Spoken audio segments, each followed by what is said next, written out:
Joshua 2-ാം അധ്യായം.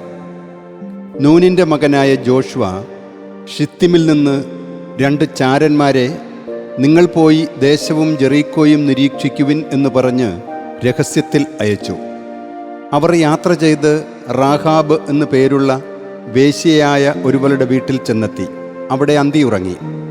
Jericho രാജാവിന് ഇപ്രകാരം വാർത്ത കിട്ടി: ഇതാ, ദേശം ഒറ്റുനോക്കാൻ ചില ഇസ്രായേല്യർ രാത്രിയിൽ ഇവിടെ എത്തിയിരിക്കുന്നു. ജെറീക്കോ രാജാവ് റാഹാബിൻ്റെ പക്കൽ, നിന്റെ അടുക്കൽ നിന്റെ വീട്ടിലേക്ക് വന്നിട്ടുള്ള ആളുകളെ പുറത്തിറക്കുക, കാരണം നാടാകെ ഒറ്റുനോക്കാനാണ് അവർ വന്നിരിക്കുന്നത് എന്ന് പറയാൻ ആളയച്ചു. ആ സ്ത്രീയാകട്ടെ ആ 2 ആളുകളെയും സ്വീകരിച്ച് ഒളിപ്പിച്ചിരുന്നു. അവൾ പറഞ്ഞു, ആ ആളുകൾ എൻ്റെ പക്കൽ വന്നു എന്നത് ശരി തന്നെ, പക്ഷേ അവർ എവിടെ നിന്നാണെന്ന് ഞാൻ അറിഞ്ഞിരുന്നില്ല. പട്ടണവാതിൽ അടയ്ക്കാറായപ്പോൾ ഇരുട്ടത്ത് ആ ആളുകൾ പുറപ്പെട്ടു. എങ്ങോട്ടാണ് ആ ആളുകൾ നടന്നതെന്ന് എനിക്കറിഞ്ഞുകൂടാ. നിങ്ങൾ വേഗം അവരെ പിന്തുടരുവിൻ, തീർച്ചയായും നിങ്ങൾ അവരെ മറികടക്കും.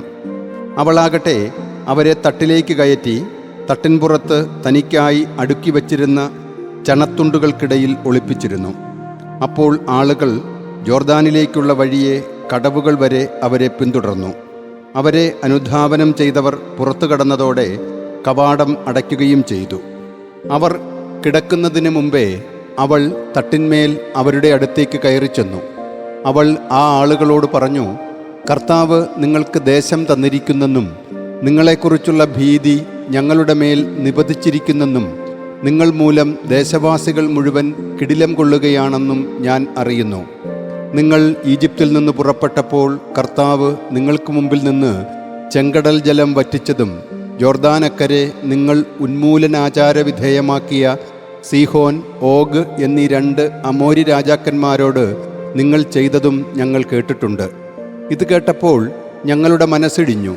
നിങ്ങൾ മൂലം ആരിലും പിന്നെ ഉണർവുണ്ടായില്ല. തീർച്ചയായും മുകളിൽ ആകാശത്തിലും താഴെ ഭൂമിയിലും നിങ്ങളുടെ ദൈവമായ കർത്താവ് തന്നെയാണ് ദൈവം. ആകയാൽ ഞാൻ നിങ്ങളോട് കരുണ ചെയ്തതുകൊണ്ട് നിങ്ങളും എൻ്റെ പിതൃഭവനത്തോട് കരുണ ചെയ്യുമെന്ന് ഇപ്പോൾ എന്നോട് കർത്താവിനെ കൊണ്ട് ശപഥം ചെയ്താലും വിശ്വാസ്യതയുടെ ഒരടയാളവും നിങ്ങൾ എനിക്ക് തരണം. എൻ്റെ മാതാപിതാക്കന്മാരെയും സഹോദരീ സഹോദരന്മാരെയും അവർക്കുള്ള സകലതിനെയും ജീവിക്കാൻ അനുവദിച്ച് മരണത്തിൽ നിന്ന് ഞങ്ങളുടെ ജീവൻ നിങ്ങൾ മോചിപ്പിക്കണം. അപ്പോൾ ആ ആളുകൾ അവളോട് പറഞ്ഞു, ഞങ്ങളുടെ ഈ വാഗ്ദാനം നിങ്ങൾ പരസ്യമാക്കുകയില്ലെങ്കിൽ നിങ്ങൾക്ക് പകരം ഞങ്ങൾ ജീവൻ പോലും ത്യജിക്കും. കർത്താവ് ഈ ദേശം ഞങ്ങൾക്ക് തരുമ്പോൾ നിന്നോട് ഞങ്ങൾ കാരുണ്യവും വിശ്വസ്തതയും കാണിക്കും. തുടർന്ന് അവൾ ഒരു കയറുവഴി ജനാലയിൽ കൂടെ അവരെ താഴേക്കിറക്കി. കാരണം കോട്ട മതിലിലായിരുന്നു അവളുടെ വീട്. മതിലിനുള്ളിലാണ് അവൾ താമസിച്ചിരുന്നത്. അവൾ അവരോട് പറഞ്ഞു, അനുധാവകർ നിങ്ങളുടെ മേൽ ചാടി വീഴാതിരിക്കാൻ മലയിലേക്കു നടക്കുവിൻ. അനുധാവകർ മടങ്ങിപ്പോകുന്നതുവരെ 3 ദിവസം അവിടെ ഒളിച്ചിരിക്കുവിൻ.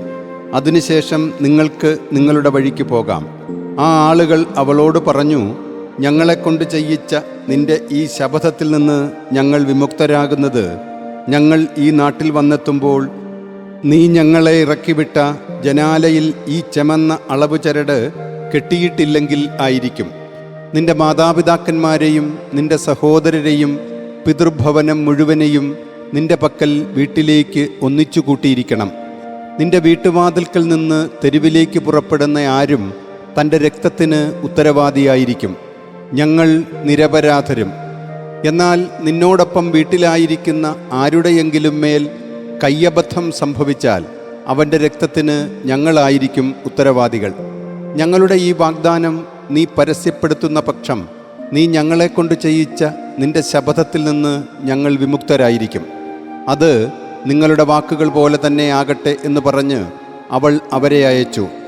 അവർ യാത്രയാകുകയും ചെയ്തു. ആ ചെമന്ന ചരട് അവൾ ജനാലയിൽ കെട്ടിയിട്ടു. അവരാകട്ടെ മലയിലേക്ക് നടന്നുപോയി. അനുധാവകർ മടങ്ങുന്നതുവരെ 3 ദിവസം അവിടെ ഇരുന്നു. അനുധാവകർ അവരെ വഴിനീളെ അന്വേഷിച്ചിട്ടും കണ്ടെത്താനായില്ല. അനന്തരം ആ 2 ആളുകൾ മടങ്ങി. അവർ മലയിൽ നിന്നിറങ്ങി മുന്നേറി നൂനിൻ്റെ മകനായ ജോഷുവയുടെ അടുക്കലെത്തി. തങ്ങൾക്ക് നേരിട്ടതെല്ലാം അവർ അവനോട് വിവരിച്ചു. അവർ ജോഷുവയോട് പറഞ്ഞു, തീർച്ചയായും കർത്താവ് നമ്മുടെ കയ്യിൽ ആ നാട് മുഴുവൻ തന്നിരിക്കുന്നു. തദ്ദേശവാസികളെല്ലാവരും നമ്മെ പ്രതി കിടിലം കൊള്ളുകയാണ്.